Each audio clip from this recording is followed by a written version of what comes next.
Today we're going to be continuing Srimad Bhagavatam, Canto 10, Chapter 72, text 7 through 11.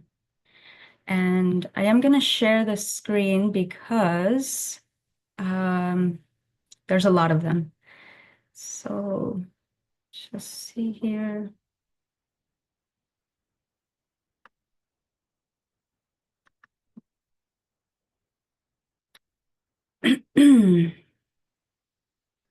Okay.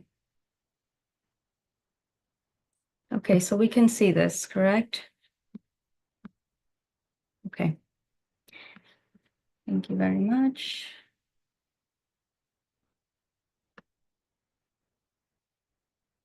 Okay, here we go. So, Om Namo Bhagavate Vasudevaya.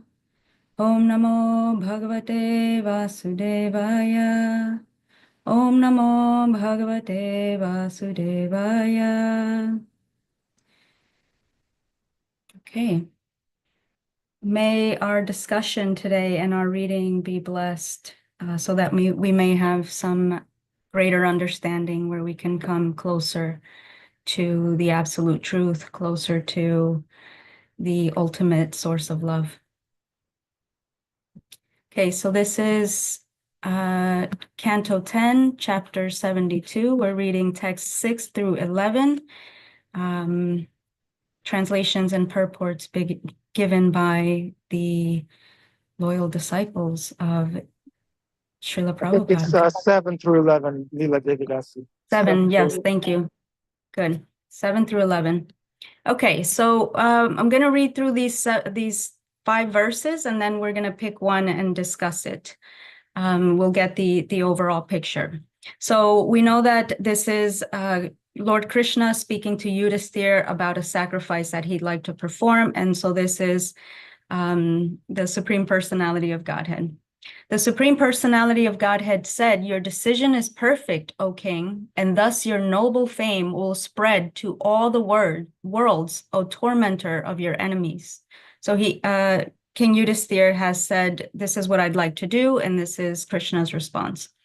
"Indeed, my lord, for the great sages, the forefathers, and the demigods, for our well-wishing friends, and indeed for all living beings, the performance of this king of Vedic sacrifices is desirable.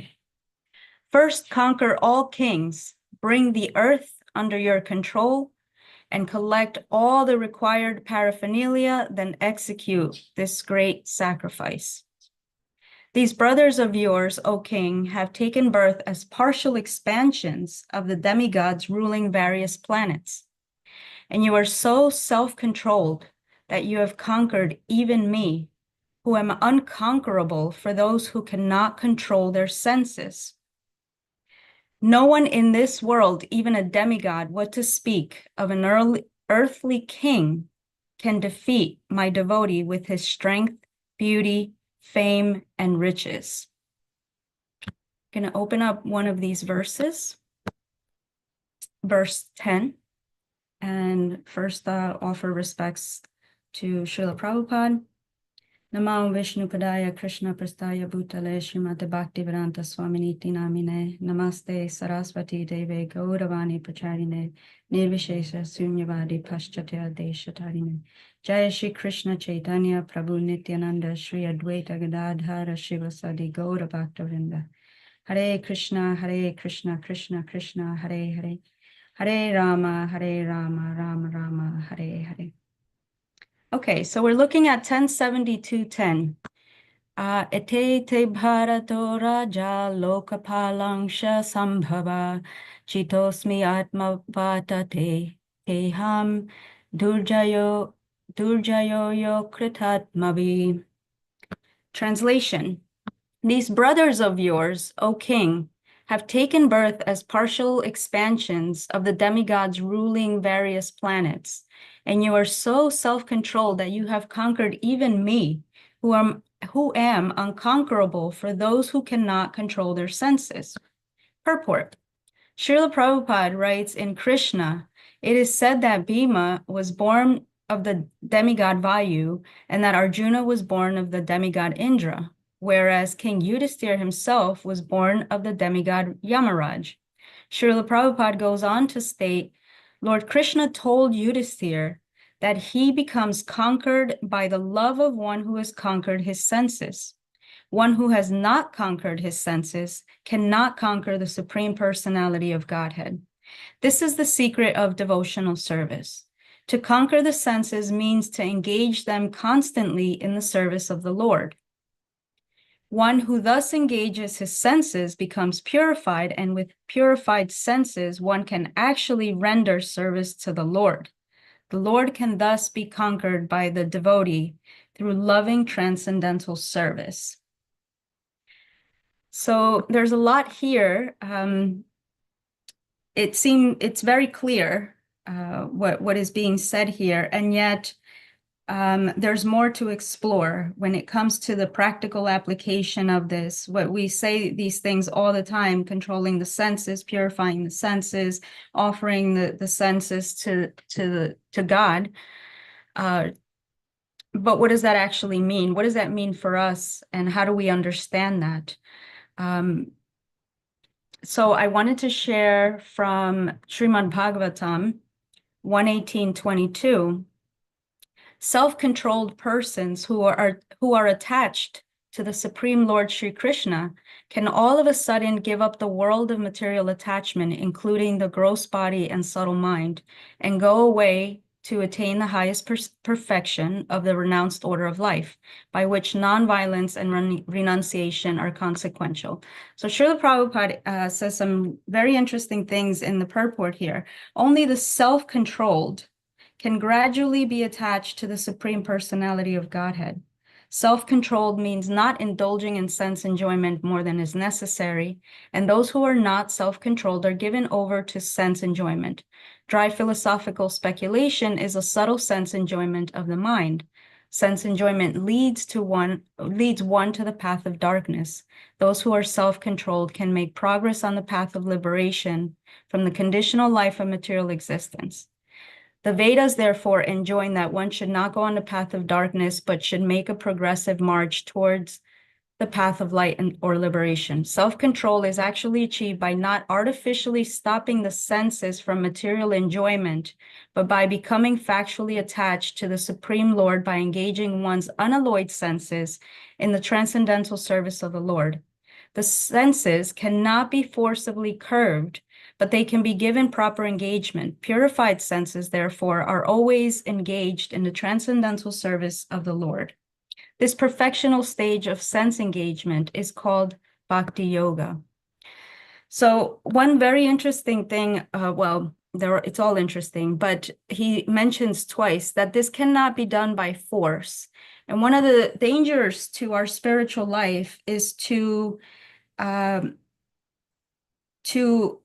imagine that we have more renunciation or have made more advancement than we actually have. And that can come for different reasons, but sometimes we may just misunderstand the very simple practical application of what is being said. And Prabhupada always said it's very simple. It's not easy, but it's very simple. And so if we can't do it by force, sure, there is a component of, would you say, discipline and pushing oneself, going beyond what is the normal, the status quo for us. So, for example, I just had a thought in my mind and I saw something. See, like the mind, I just saw like a little light flashing and I looked over and I just was completely bewildered. And so there's an example of how the senses will just get taken away by something. The point I was trying to make is that it can be very dangerous when we don't actually purify the senses, but we're just in this mood of, I'm just going to grin and bear it, fake it till I make it. There is a component of that where we're practicing to have this unalloyed devotion towards the Lord. but it can't come artificially. We can't artificially curb them, because what ends up happening is they come out one way or another in some behavior, some thinking. And because we know that we take our subtle body with us, right? It's when we're traveling from lifetime to lifetime, we're going with a lot of these habits, the things that we've cultivated. And I would say even the things that we haven't looked at and haven't worked on, we're just going to take them with us unless they become purified, unless we can turn them over to the Lord and he says, okay, you don't need that. That's inhibiting your spiritual life, and I will remove that from your life. But it's like playing whack-a-mole. You think you're like, you've got these senses down, or these anartas, these impurities down, and what ends up happening is they just come out in another way. And so there is no way other than to purify them, other than to have an honest conversation with Krishna and say, this is what I'm dealing with. But the first thing is to become aware of the senses. And so this purport saying he becomes conquered by the love of one who has conquered his senses. Well, why is that?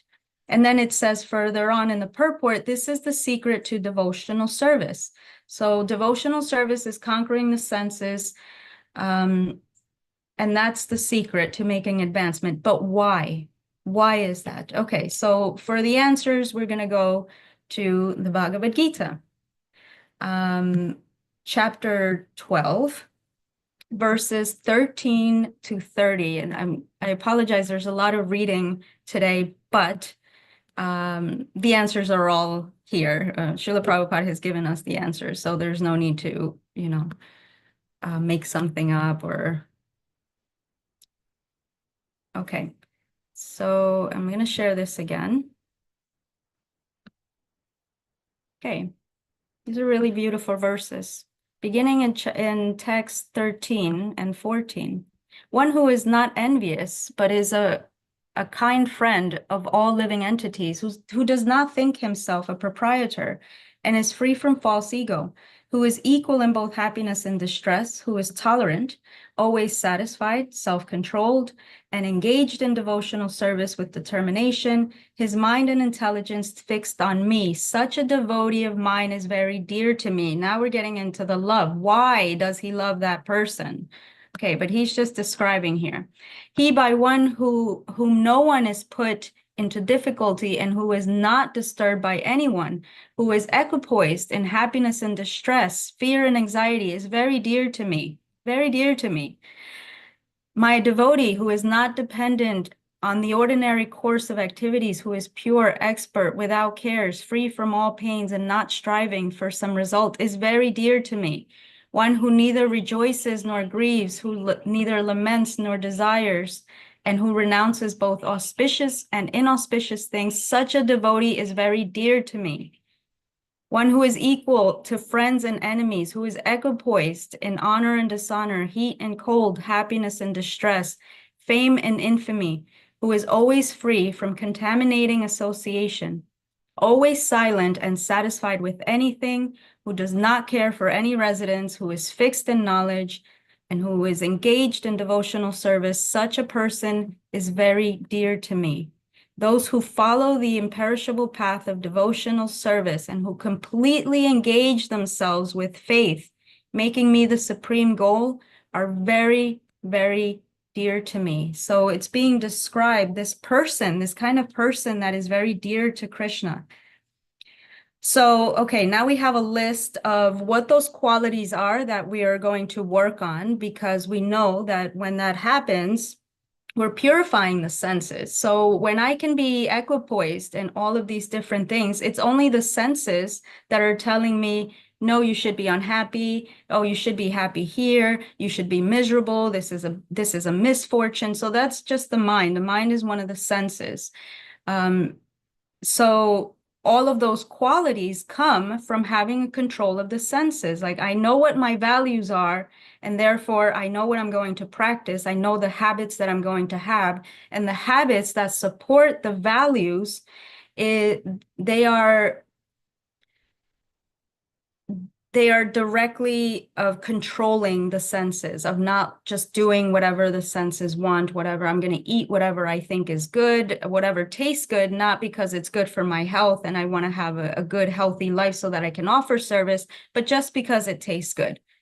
So this being equal, it goes back down to the senses. Also in the Nectar of Instruction, the first text, we're told a sober person who can tolerate the urge to speak, the mind's demands, the actions of anger, and the urges of the tongue, belly, and genitals, is qualified to make disciples all over the world. Why? Because they've conquered the senses. And then one who has conquered the senses can teach other people about conquering the senses. But that's not where we stop. We don't stop at just conquering the senses. Then we take that same energy and we offer it to the divine. We offer it in devotional service. It's going in one direction, and now we're practicing bhakti. Okay, so what ends up happening? What's the problem? So we're going to borrow an analogy from I guess it's physics, right? The conservation of energy. So let's just think if you have an image of, oh, actually I have one. Oh, fear not, dear friends, I have an image.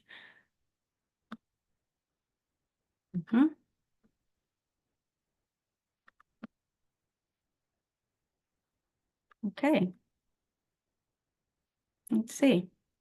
Okay, here we go. The holy bucket analogy. Okay, so imagine you have all of your energy, everything that you do, all of the senses, everything that we're, my phone, my this, my that, this is what I want to eat, I'm spending time over here, I'm using my energy over there, doing those things. So imagine you have a bucket and you have holes in it.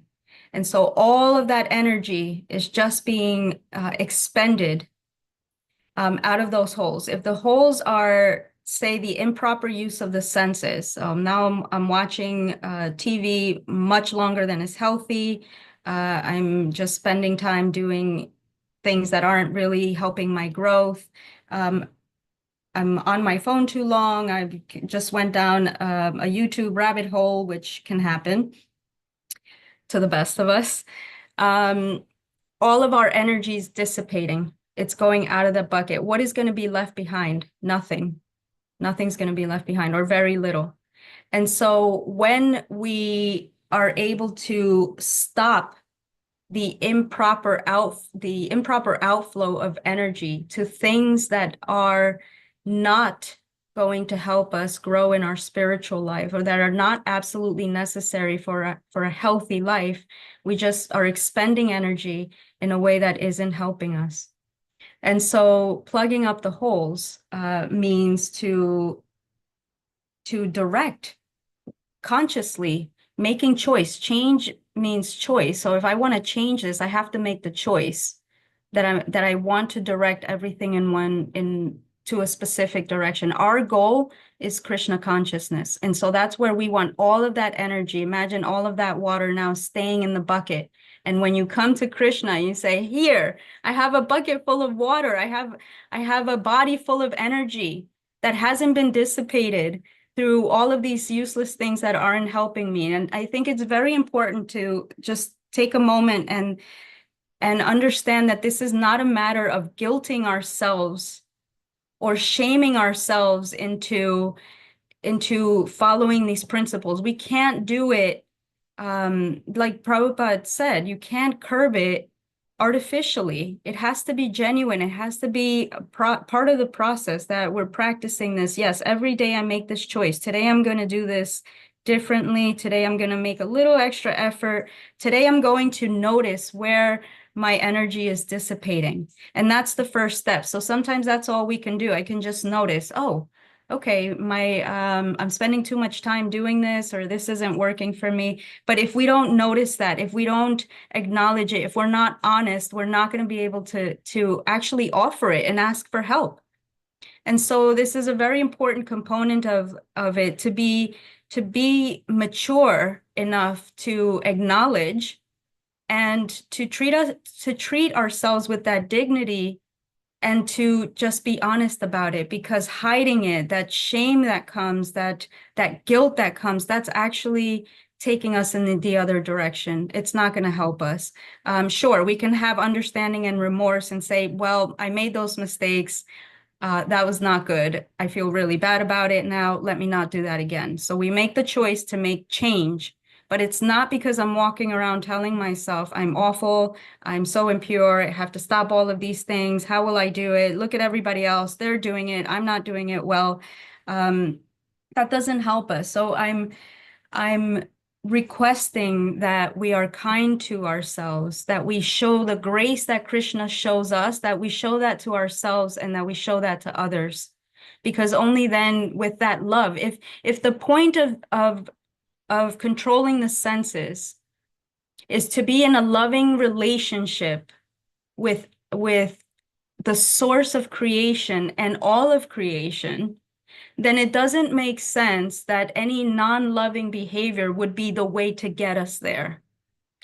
And so what does this mean for us practically? So we say control the senses, control the senses. Okay, well, there's some, Krishna tells us in the Bhagavad Gita, and I've pulled out some verses where he uses a specific word several times, and that word is ananya. So anya means other, and ananya means none other. And I think that's going to illuminate us, and then we can discuss this. Okay, so Bhagavad Gita, for one who always remembers me without deviation, this is the translation of Ananya in this verse. I am easy to obtain, O son of Pratha, because of his constant engagement in devotional service. How do I get to the next? Okay. The Supreme Personality of Godhead, who is greater than all, is attainable by unalloyed devotion. Although he is present in his abode, he is all-pervading and everything is situated within him. O son of Pratha, those who are not deluded, the great souls, are under the protection of the divine nature. They are fully engaged in devotional service because they know me as the Supreme Personality of Godhead, original and inexhaustible.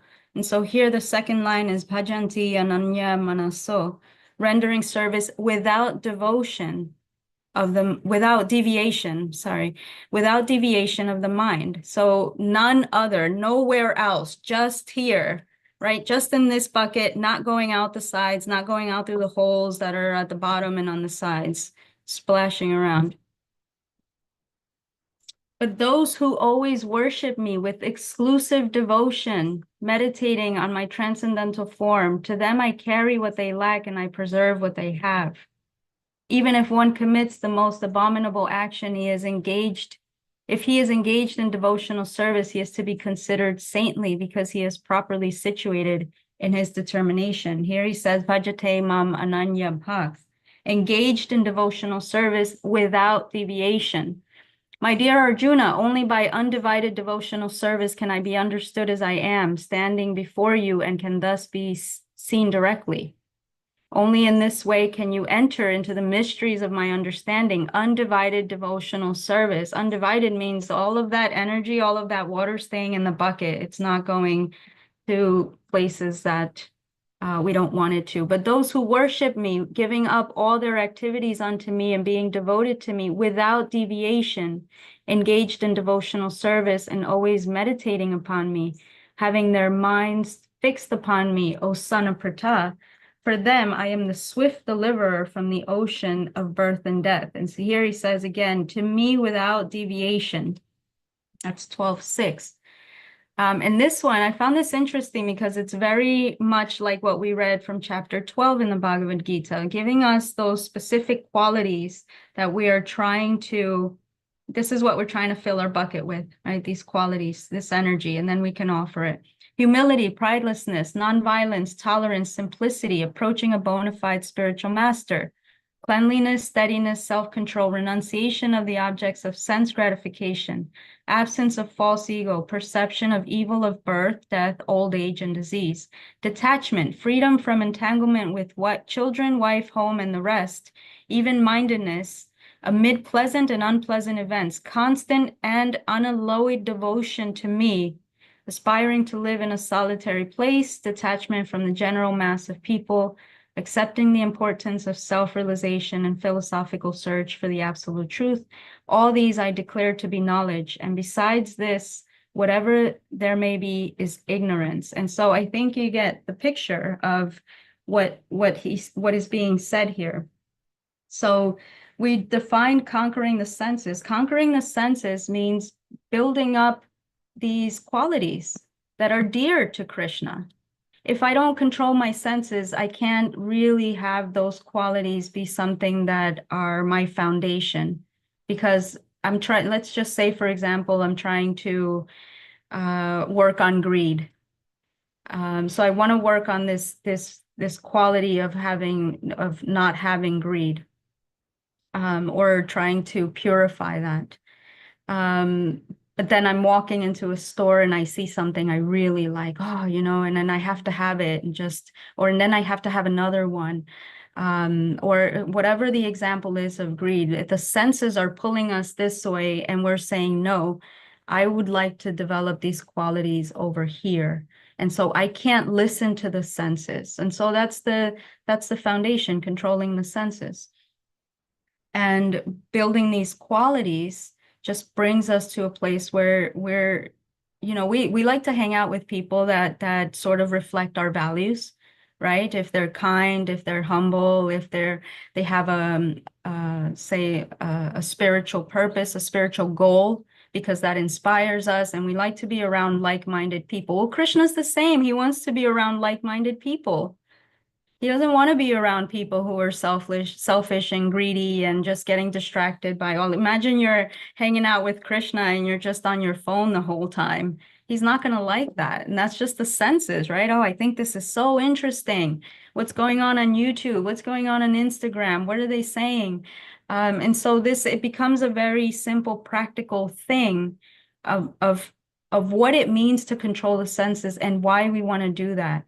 And so the idea that I was trying to put forth with sharing all of those verses is that it helps us contain. And we have the idea that I want all of my energy going in this direction as much as I can, of course, within reason, because we just heard from Prabhupada that you can't do it artificially. You can try, but it's not going to work, because we see that these things come up. It just takes, you think that, you ever try practicing working on your anger, or being, okay, I want to be more patient. I want to work on my patience. And it's just that day or that week, it's just everyone's doing everything that they possibly could to irritate you. And now you're feeling impatient.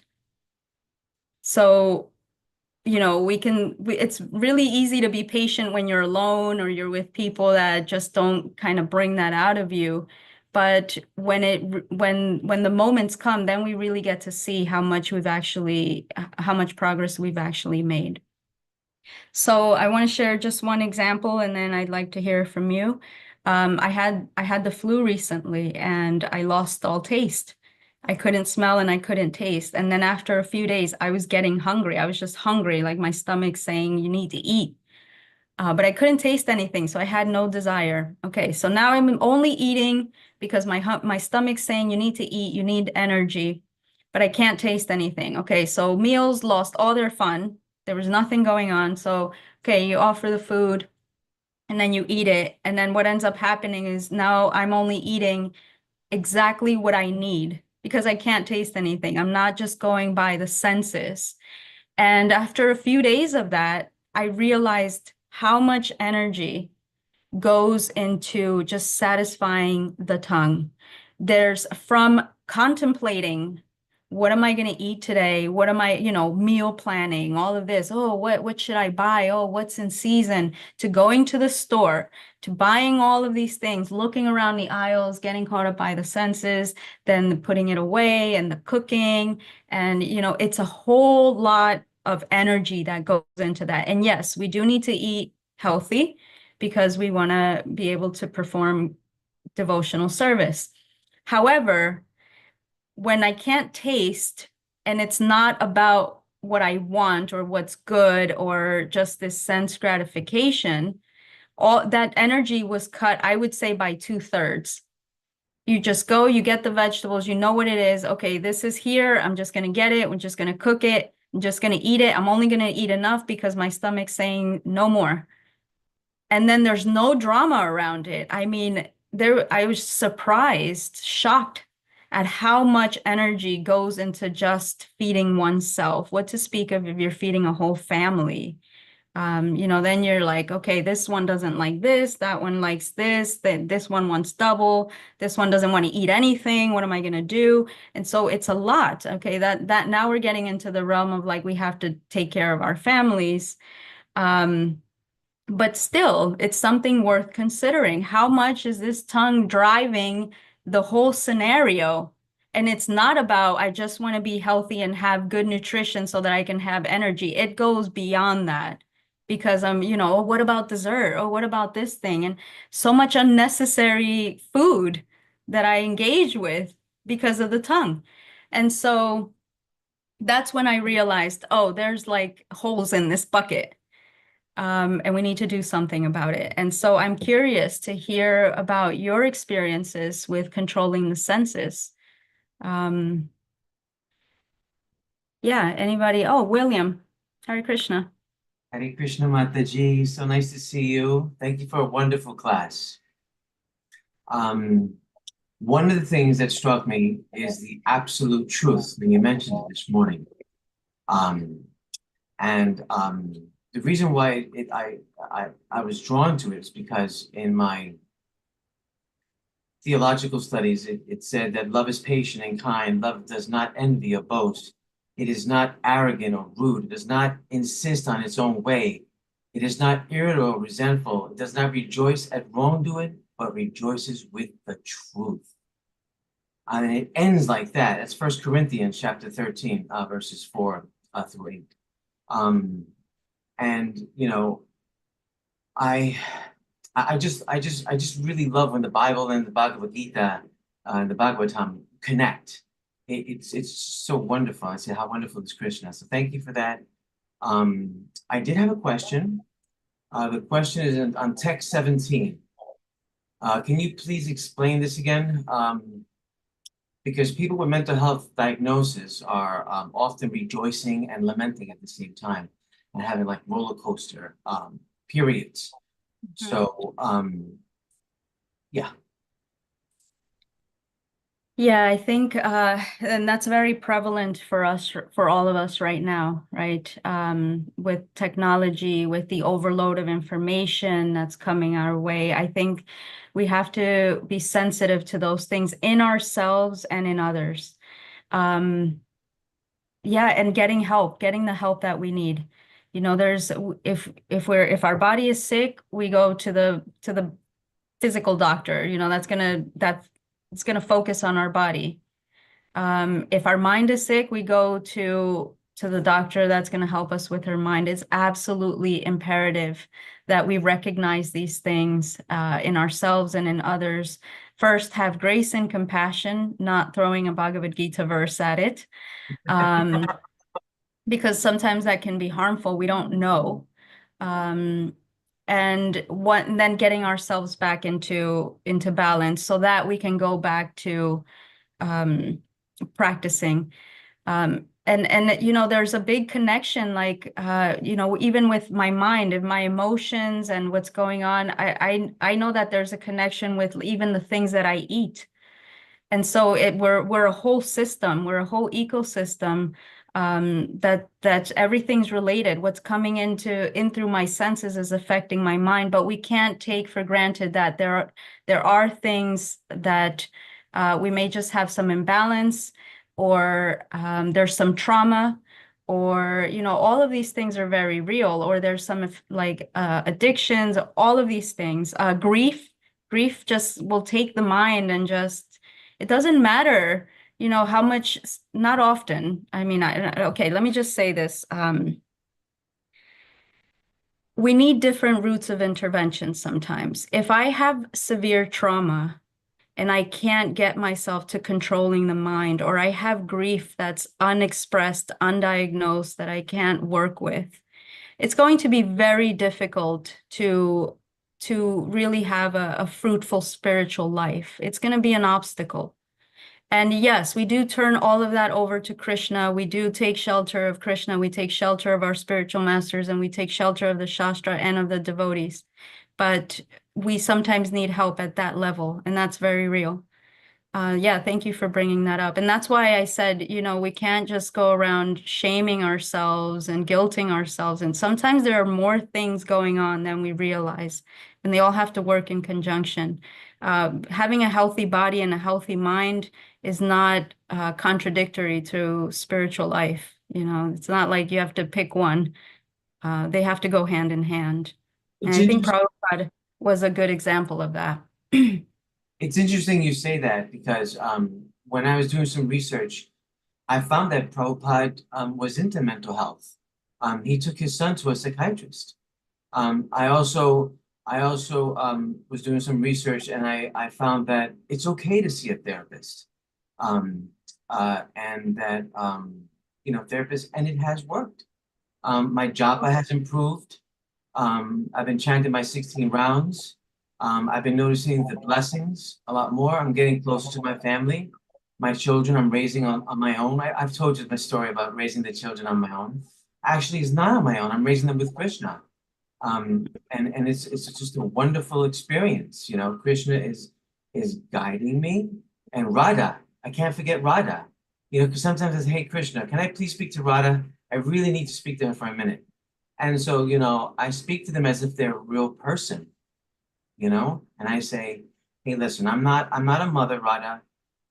I'm a father, but I want to ask you as a mother, as a woman, to please help me with this family. I want to be a good mother to them as well, because their mother is not in the picture." That's beautiful. Thank Yeah. you. Yeah. Well, I would just say not as if they are real people. They are. Okay. So I think, yeah. Hare Krishna. Hare Krishna. Thank you. Yeah. Beautiful. Hare Krishna. Love that prayer. And then there's another hand up. Yes, Hare Krishna. This is Ananda Manjari, Devi Dasi. Hey, Ananda Manjari. Thank you so much for your class. I wanted to reflect one point and also bring something that to add to what was just shared. And so I really appreciated how your class was so strongly focused on controlling the senses with the focus that there is a reason and purpose for that work. Because it's such as we probably all know, especially in the beginning, in decades, maybe even of the practice, that it takes so much of willingness and effort to continuously recognize the pullings of the senses and to try to control them. But that's, it's not its goal. The goal is actually to control them so we can act with freedom in service towards Krishna, to actually engage them in service. Because otherwise we essentially are giving away our tools that we are supposed to serve with. So I find it to be so beautiful to be again reminded why we are even doing it, because I guess in some circles or practices we can even be lost and just fall into pride of feeling proud for controlling the senses or for all the austerities that we can do with the body, but without devotion. So that's one point. And I also wanted to bring that recently we were having a discussion with our Shiksha Guru, and the question was can the holy name be a substitute for therapy, or is there something that is required outside? And the answer that came was that we are chanting the holy name with the intention to simply serve the Lord, and we also are dealing with we have material parts of ourselves which need to be taken through material means at times. And so in that way, while the holy name can remedy us so much in so many different ways, there's still no substitute for simply caring for our bodies or caring for our minds, which are material through material means. That's beautiful. So Thank you. Thank you. Yeah, I really appreciated that, because, and also the reminder that it's the work of a lifetime. What you said, decades. It's so true. yeah, it takes, because you know it's been lifetimes that we've been working with these unruly senses and letting them do whatever they want. And yeah, I really appreciated those points. Yeah, thank you very much for sharing that. So, anyone else? Let's see. Let's plug up those buckets. Krishna Kumari, Prabhu. Hey, Krishna Kumari. I got stung by a bee last night and the beehives. Oh, Uh, goodness. So I I can't even open my eyes. But I didn't hear the very beginning of your class. I'm gonna go back and listen to it today. Um yeah, this is exactly where I've been at, and it's like kind of interesting because I've done all kinds of things around 12 steps, and I've had a higher taste in parts of my bhakti practice where the tongue is not even an issue. And then it's an issue again. And yeah, so I'm just praying. Yeah, praying, that I can get some relief. And I'll listen to your class again because it seems to just be the theme that I have heard a little bit in the last chapter, but I want to just spark something to make some ease. So anyway, I'm glad I caught the tail end to have the desire to listen to your class again. Thank you. Oh, thank you so much, Krishna Kumari. Thank you. That's a wonderful point. And yeah, there's something, I do a lot of work and service for Karuna Care, which is a program that was founded by Srila Prabhupada disciple Rambaru Devidasi. And there's a lot of this understanding that, okay, we can say when I want to do this and my senses are wanting that, or I want to eat this, or I want to watch that. There is often an underlying reason. We're trying to fulfill a need. The needs themselves are always positive. We all have the same needs. They're universal. We need comfort, we need love, we need food, we need shelter. I mean, there's an endless list of them, but they are just part of what we have. We have these needs. Those are just like sometimes the engaging of the senses are just strategies to fulfill the needs. And it becomes a matter of just doing what's the path of least resistance. So if I need some comfort, I may not recognize that that's what I need, but all I know that I'm feeling is I'm reaching for that thing that unconsciously or subconsciously or even consciously is going to bring me comfort. And so there's always so much more going on. And it's not just that we're bad people and we're awful and we're, just rascals running around. That may be, but there's more to the story. And I'm just advocating for that grace and space to have some understanding, to get help. To even just talk to people, to have communities where we can talk about these things without shame, without guilt, and really start to make some progress in our spiritual life by giving ourselves that grace, that understanding, bring along some healing. And then what's going to happen, we're going to be able to chant so peacefully. So, and then we'll be able to do our service. We'll be able to do the things that inspire us, and we'll get closer to the devotees. But it's just I found it to be very important. So thank you for sharing that. Yeah, thank you. That's beautiful.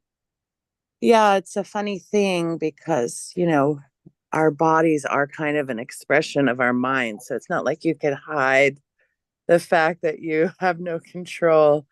I mean, it's interesting. I mean, I also do. Yeah. Yeah, I'll just say that. So I guess it's some blessing Krishna has. Yeah, he's always blessing us. Hare Krishna. Wow. Thank you, Krishna Kumari. Thank you, Lila Devidasi. When you asked to share experiences of us controlling our mind, I was thinking, I don't have those experiences. I can share experiences of me not being able to control my mind and senses. And then I thought, my mind and senses are under control when I'm doing service. That I can feel very safe. As soon as I step out of devotional service, then I'm on my own, kind of. Yeah. Just a quick reflection, but wonderful class. Yeah, thank you. They need somewhere to go. Prabhupada's very clear on that. They need somewhere to go. It's not just about getting rid of the senses. We need them. I think it was Ananda Manjari who said that. We need them. They're our tools. Yeah. Narottam Nitai Das. Darshan, Hare after Krishna. Darshan, Narottam Nitai, after Darshan, Okay. please. Darshan time. See, Krishna Kumari keeps her camera on, and you can do too, dear devotees. Please. We're engaging our senses with darshan.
Hare Krishna. Very gentle conch shell blowing today.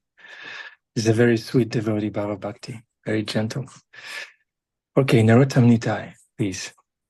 Nonetheless, yeah, I wanted to just say, it reminded me of the hierarchy of the senses, then to the mind, then to the intelligence, and from there to us, the spirit soul, and from the spirit soul to Krishna.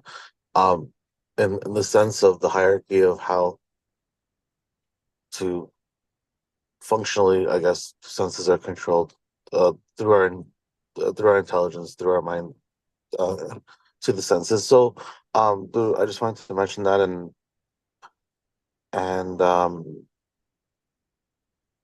and so yeah, like cultivating the intelligence is important, and yeah, and satisfying, of course, satisfying Krishna's senses is important. I remember, well, and that Krishna says he's the taste of water as well, and so even through the use of our senses, we can always think of Krishna in that way.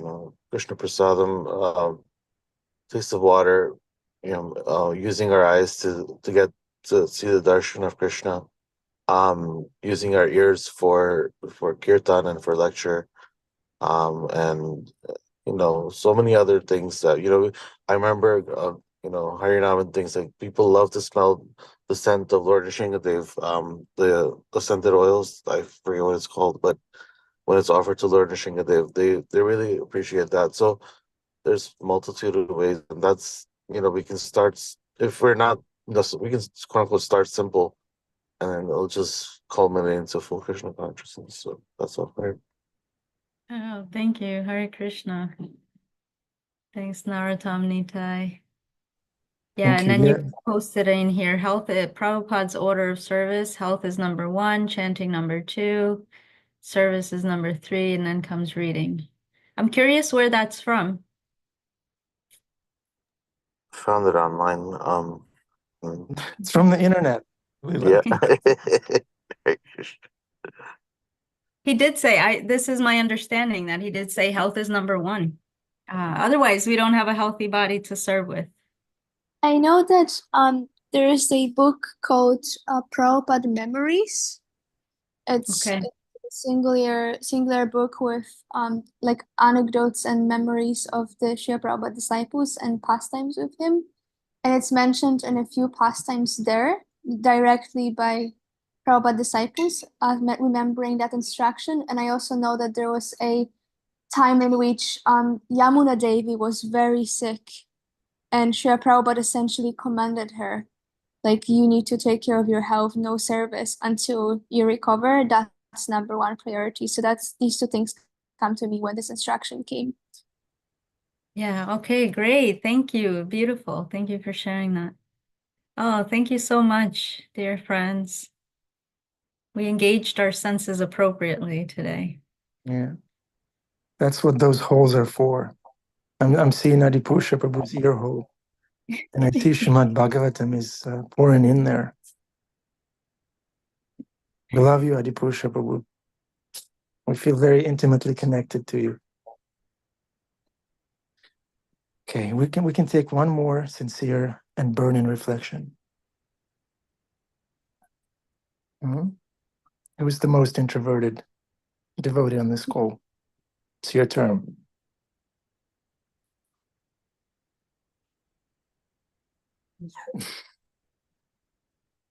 Yeah, All right. Let's be nominate Lila. conscious. Lila, who do you want to hear from? I want to hear from everyone, but well, let's see. I don't know. Bhima Prabhu. What's going on with Bhima? Yes, very, very introverted, Bhima Prabhu. Oh God, you called me out. I have to say that, listening to your class, it reminds me of that. I did remember it was so hard to take in everything because I was running around chasing coyotes from the field and bringing the horses back in and calming everybody down. So I was getting little bits and pieces. I remember Those aren't He was coyotes, those controlling are- the senses. yeah. Yeah, it's really wild. I mean, I'm sure this is with everyone. It has to be, because Om Purnam, everything's perfect, right? And if we, and our consciousness is the only thing that has to change. And of course, when we change our consciousness, we see that Krishna is working on us, you know, and in as much as that we are sincere in approaching Krishna, Krishna will start working on us. And we've got the demons, the self same demons that are in Krishna book. And he's going to beat them down. He's going to dance on their heads. He's going to bifurcate them. He's going to swing them into the trees. He's going to do those things, you know, because after all, we have to be pure. And for someone like myself, that's a long time coming. So the one thing I remember you said about whack-a-mole, you know, it's just this game that you played in Chuck E. Cheese, right? That you keep hitting this heat, and then another one comes up, and you hit another one, and another one comes up, and and then you get this score. So every day is sort of like that. Krishna keeps throwing life at you until you stop flinching and start holding on to his knees. So I really appreciate that class. I do feel like there was a game show back in the 80s or something where they stood in this tube and money just swirled around them. They got like a minute or 5 minutes based on their score, where they tried to grab at all these $100 bills that were swirling around them, and then that was going to be their prize. I think it was like Fortune Monsoon or something like that. Anyways, that's what the lecture was like. It was like all this money, you know, flying around, and whatever I could grab and hold on to was what I could take with me for the rest of the day in regards to the wealth of what you shared there. The big thing I think that my takeaway is, of course, is that I try to always remember that, you know, Krishna is at work through troubles, through pleasure, through the devotees, to always try to remember that Krishna's, you know, right there next to me on that branch while I try to enjoy the objects of the senses, and he's watching, and just always paying attention that we have a beloved best friend who is there for us through thick and thin. Thank you very much, Prabhuji. Thank you, Bhima. Hare Krishna. Hare Krishna. Oh, thank you very much. I like how Adipusha Prabhu said yesterday, wherever you are, reach out to Krishna. Very nice sutra. Thank you. Okay, Karen, Annabelle, Isaiah, are you ready to finish it off? Narottam Nitai says, life comes from life. It's a great book. Okay, where is he? Okay, you heard it? That's it. Thank you very much. Hare Krishna, Lila Devidasi, thank you. Wonderful Hare class. Krishna. Thanks everyone on this call for your participation. Have a wonderful day. Hare Krishna.